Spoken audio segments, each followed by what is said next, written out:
Hello, welcome to TV with Lisa. That's two E's all the way around, T-E-E-V-E-E. I'm Lisa with two E's, and welcome back, everybody. It's been a little while. It's been just over 2 weeks, and I know I usually release my show on Sunday, but I don't have an excuse that I'm late. But the reason why I was off for 2 weeks is because I was on vacation down at the beach. And it was a great time. It was like 113 degrees.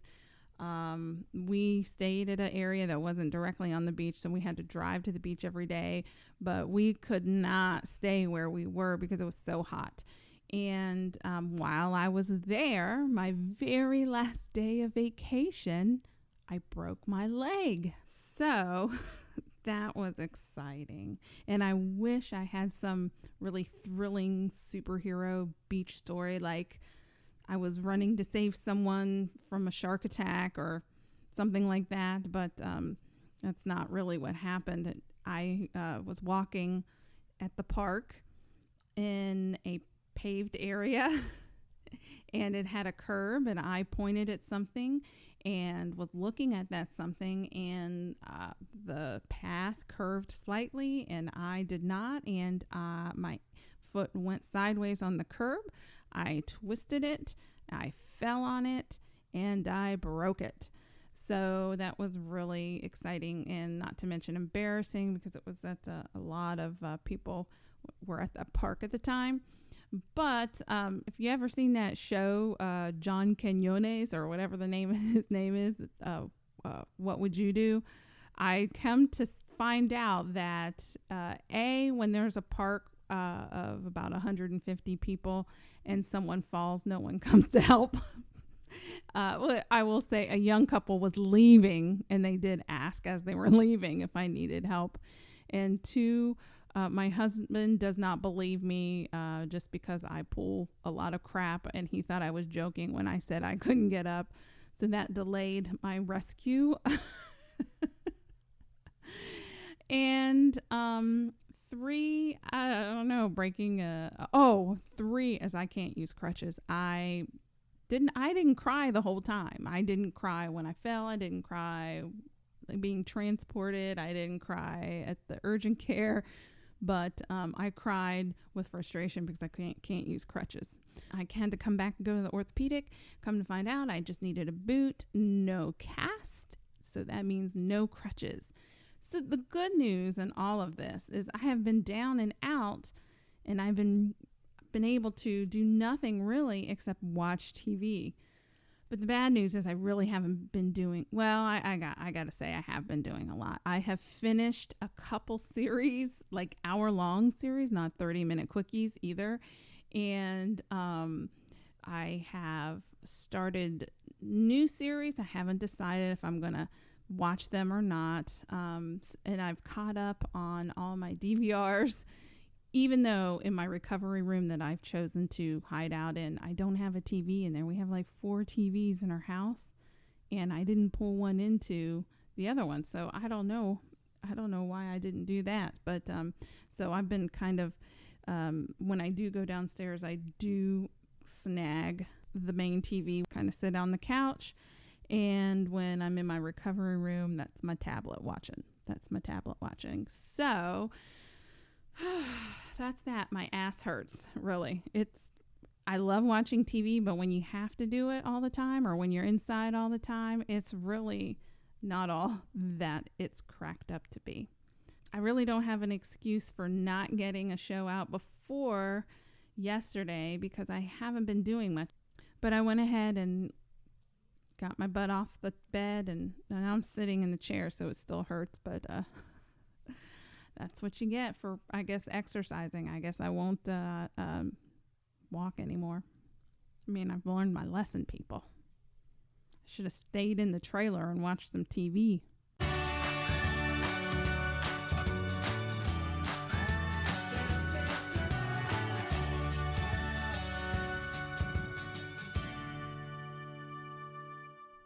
A couple months ago, Netflix came out with season 2 of a series that I really enjoyed season 1 of, but I had totally forgotten that it was even out, because I think Netflix did not bring it back the following year.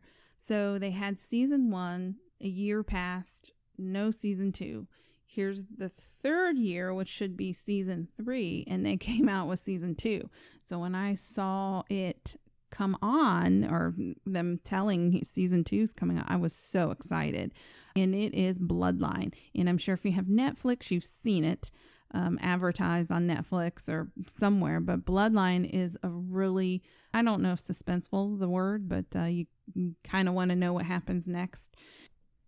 The only notables that I knew when I began watching it was Kyle Chandler, who played the coach in the TV series Friday Night Lights. He's very, very handsome. Very handsome. And Sissy Spacek. So those are two people that you might be familiar with. I didn't know the other actors, but it's a good show. It's obviously the name of its Bloodline, so it has to do with family, and this is like the definition of dysfunction in a good way. And what I like about it is, how can I put it without giving away any plot twists? You think bad seeds, and you think who's good and who's bad. And there's, of course, more to the story because of all the dysfunction in the family. But what I like about the plot twist is when things happen and, likable characters, they do bad things, or it kind of reminds me of, and I hope you all have watched Breaking Bad, because, you always wanted Walt to get away with what he got away with, because I don't know why, because it was Walt. I don't know. And it's kind of like it is in Bloodline. You start to not like the characters, or you're supposed to not to, but you do. So season 1 was really good. And it is an hour long. It's not a half hour. And it is a drama. It's not a funny show or anything like that. But so you'll have to set aside some time for that. But I highly recommend Bloodline. Now, the second season is, I would say, suspenseful, because how can I put this? I did not want to watch it because I was afraid of what was going to happen next. And so I would want to pause it, and I had to stop because I was so scared of what was going to happen, because there were certain things I didn't want to happen, and I was afraid if I watched it, I would find out. And I know it sounds crazy, but it was just, to me, it was, they pulled you in that much. The way the second season ended, when I was like, on the 10th show or 10th episode, I thought, okay, they're going to have this all wrapped up and done. And no. So they definitely have to have a third season. And the thing that intrigues me the most is the characters. What has happened at the very end of the second season, and the characters and who they are and the roles that they play, and then what happened. I can't even imagine what they can possibly do. How could they even have a whole third season? Not that it could have ended the way it did, because it can't end the way it did. But I just don't see how Bloodline can write the show to have what happened and the characters be who they are and have an entire season. I mean, maybe one more show to see what happens, but that's what's intriguing to me. So Bloodline is a good show. I need to come up with better adjectives other than good or excellent. But I highly recommend Bloodlines. I rewatched season 1. Then I also finished season 2 during my broken leg recovery time. Another show finished the entire season, and I'm not really going to talk about it a lot, because if you haven't watched it now, you're probably not going to watch it, and I probably can't convince you to watch it, is Orange is the New Black, which I think is a great show. Lori refuses to watch it because it takes place in a women's prison, and it's too graphic, I guess, and I tried to explain to her that then this is how she got me hooked on The Walking Dead. I didn't want to watch her scary zombie show, right? But she said it was about the characters and the relationships. And we've gone through that again. And that's really what Orange is the New Black is. I think they just have all the gratuitous stuff. I don't know, for the men. I don't know. Because I don't care about that part. But Orange is the New Black. I finished in this season. And it was a good season. And there was one of the seasons, I must admit, I did not care for. And I thought, boy, they're losing the novelty of the show. I didn't think the entire season was good at all. And I can't remember which one. It might have been the last season. But this was a good season. So give Orange is the New Black a chance. I know there's lots of seasons there.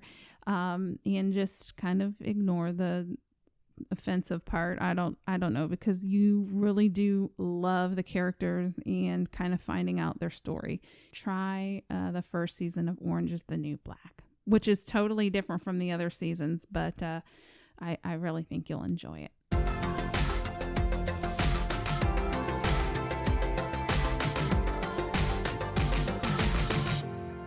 Okay, I'm going to talk about some comedies. These are some 30-minute comedies, and the good news is you don't have to have Netflix, or you don't have to have Amazon Prime or HBO. These shows you can still go online and watch it on their network. Now, I'm not really recommending them because I haven't finished watching them, but I'm going to talk about them anyway. So the first one is a show on TBS, and I believe it was written by or brought to you by or produced by or all of the above by Samantha Bee. And if you don't know who Samantha Bee is, don't worry about it. But I think she's hilarious, and she's very, very political. But anyway, the show is not a political show, and it's called The Detour. My friend Kim suggested that I watch it because it was by Samantha Bee, and it's not Samantha Bee like at all. So if you are anti-Samantha Bee politics, that's fine, because it's not political in any way. And G was saying that she didn't watch it because she thought it would try too hard to be funny. And I totally agree with G that those kind of shows, I cannot stand those kind of shows. The humor is obvious. It makes me mad to watch those shows that try too hard. I'm just like done, with it. So I said, wow, now that's why I'm really going to watch The Detour, to see, do they try too hard? A show, for example, that I hate, and I do not understand how everybody loves it. I thought it was going to be canceled after the pilot, is Two Broke Girls. I think it's horrible. It's stupid. It's dumb. The actors suck on it, and the humor is just, it's like some of the lines you could just predict what they're going to say, and I can't stand it. So The Detour is kind of like a Griswold Family Vacation from National Lampoons. That's kind of the premise of it. They're driving on a vacation, hence the name Detour, because all this kind of stuff happens in between. And I will say that yes, at the beginning, I think it tried too hard, forced humor from the kids, being like adult humor from the kids, not funny. That's funny in some things, but to me it was forced. However, as it went on, it got better. I didn't think it was trying so hard, but I'll say this: it's not a comedy like Arrested Development or Portlandia, where it's kind of an intelligent funny. It's just straight stupid humor. It's not anything intellectual. It's dumb. I tell you, there were a couple parts that I really did laugh out loud, and then I feel guilty because it was so stupid. But it's okay. So it's definitely not something to watch with the kids. Do not watch with the kids, The Detour, but give it a chance. And you can watch it on TBS. I'm sure they rerun or do marathons of it, but you can just watch it online. All the episodes are on tbs.com. If you want something funny, just, mindless humor, I would go ahead and watch it. I don't think it's as bad as I was expecting it to be. Because when I hear that they try too hard, I'm already not interested in it. Another show, I'm not sure I really want to recommend it, but if some of you have really sick humor or like over the top sick humor, there's a show called Another Period, and it's a Comedy Central show. And if you're a fan of Downton Abbey, but you also aren't just a Downton Abbey fan, I don't know if Lori, my Counting Crows friend, I don't know if Lori would like it, or actually I know Lori wouldn't like it because she wanted help and she wanted a suggestion about what show to watch, but I don't have a lot of her taste of shows in my repertoire, and this is something, Lori, you would definitely not like to watch. So even though you're a Downton Abbey fan, this is it's mocking Downton Abbey, and it's also got some Games of Thrones-ish kind of things thrown in there, but it takes place I'm assuming in the early 1900s, around that time. And this is an American family. They live in Newport, Rhode Island, which, you know, they have the mansion of Newport, Rhode Island. That's where they live. And it stars Michael Ian Black, and Christina Hendricks is in it from Mad Men. And there is a character in there that Amber, my TV twin, you'll be surprised to see her in there because I think we both like her. Her name is Lauren Ash, and she's Canadian, and she was I loved her in the show Super Fun Night with Rebel Wilson, and she's also in a show called Superstore, which I recommend you watching. Superstore. There's some things in that kind of get on my nerves, like the manager, but there's some really great characters and some good laughs in Superstore. But yeah, she's in that, and she's in this show Another Period. And there's actually, I guess, some really good guest stars coming up. Now, I have only watched a few, and some of it I was like, wow. So I don't know if you're ready for it or if it's your kind of humor, but it does take some of the what I thought it was funny. It takes some of this ridiculousness of the class and what Downton Abbey was about, and it kind of makes the jokes out of it. It's totally classless, and when I mean classless, I mean tasteless show. So, but some of the notable guests that are going to be on there are Lou Diamond Phillips and Ben Stiller, Chris Parnell, which I think he's a great character actor, and then Jack Black will be on there too. And if you guys are a fan of John Ritter from Three's Company, his son is on there too, plays a main character. But don't say I didn't warn you. It is just, they go for the raunchy, they go for the, I can't say it's intelligent humor because it's really not.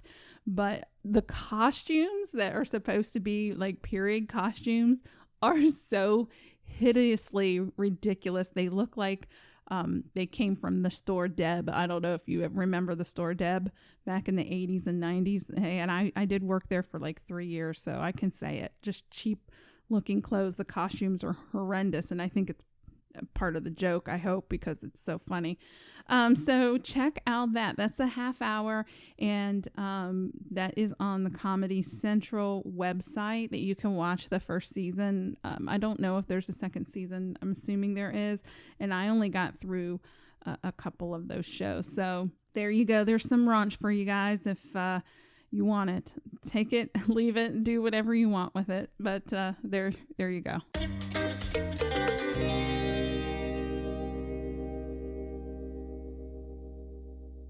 Hey guys, do me a favor, will you please, if you have an iTunes account, even if you're not subscribing to my podcast, if you have an iTunes account for music, can you please search for my podcast? That's TEEVEE with Lisa, and just give me a rating, a high rating.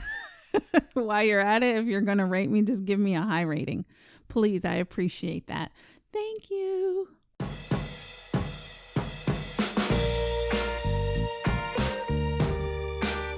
Well, that's it. Thanks for listening once again. Please don't forget, go to iTunes and rate me or subscribe to me on iTunes. I'm also on Podbean, and TV with Lisa is on Twitter. I have a Facebook page, TV with Lisa. And if you want to Snapchat, you can find me on Snapchat, LEESA. A007. This is TV with Lisa. I'm Lisa with 2 E's. Thanks, guys. Bye.